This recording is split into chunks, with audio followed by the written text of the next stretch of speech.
jsme velmi rádi, že jsme se dostali po prakticky 2 letech do tohohle z toho stavu, že klinika je připravená, že víceméně až na nějaké drobné domácí úkoly, které ještě máme, tady ten barák nebo ta klinická jednotka, která tu je připravená spustit klinické studie. A když se podíváme jenom zpátky do historie, tak my jsme před nějakými, Marcel mi pomůže, možná 4 lety, tak jsme připravovali Brno, které se následně rozjelo jakoby rozšíření Quinty, která dneska sedí jenom v Praze, jak jsme ji rozšířili do Brna. Ta laborka už tam dneska funguje 3 roky a můžeme říct, že asi velmi úspěšně oproti tomu, jaké jsme měli původní plány.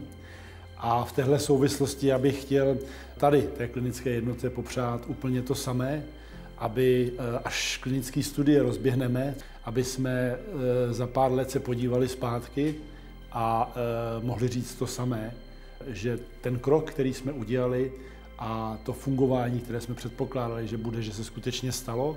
A já říkám kolegům, kteří tady za to budou zodpovědní, bych chtěl popřát hodně úspěchu a aby to byla opravdu úspěšná aktivita. Děkuju moc. Tak jdeme na to. Chcete k tomu něco ještě dodat? Chcete k tomu něco říct?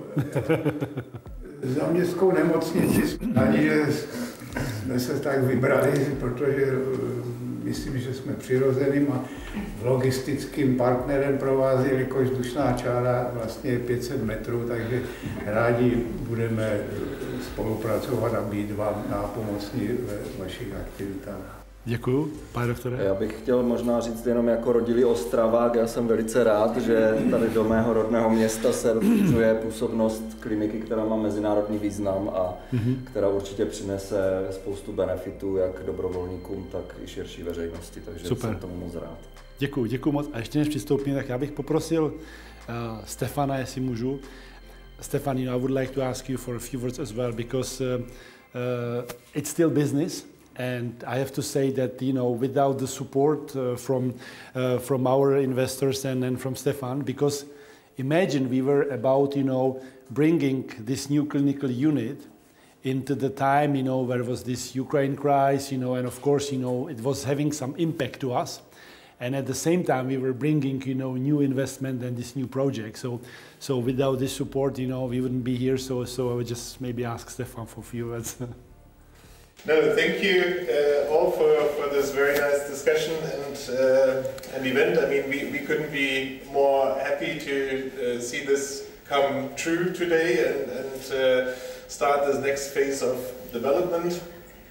And as I said before, we really try to think long term and make the investments that perhaps not everybody else would take, because we have a strong belief in both the capabilities of the team and also the need of what we are doing here. As a group, we try to increase access to pharmaceutical treatments and to shorten the time frames, reduce risk, and this investment here is a crucial step.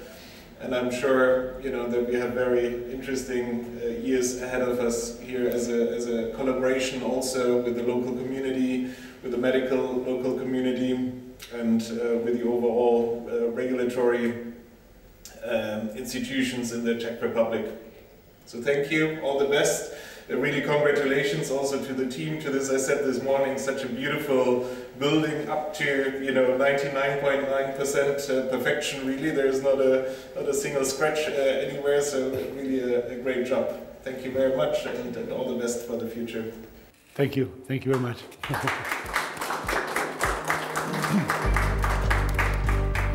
Jdeme na to? 1, 2, 3.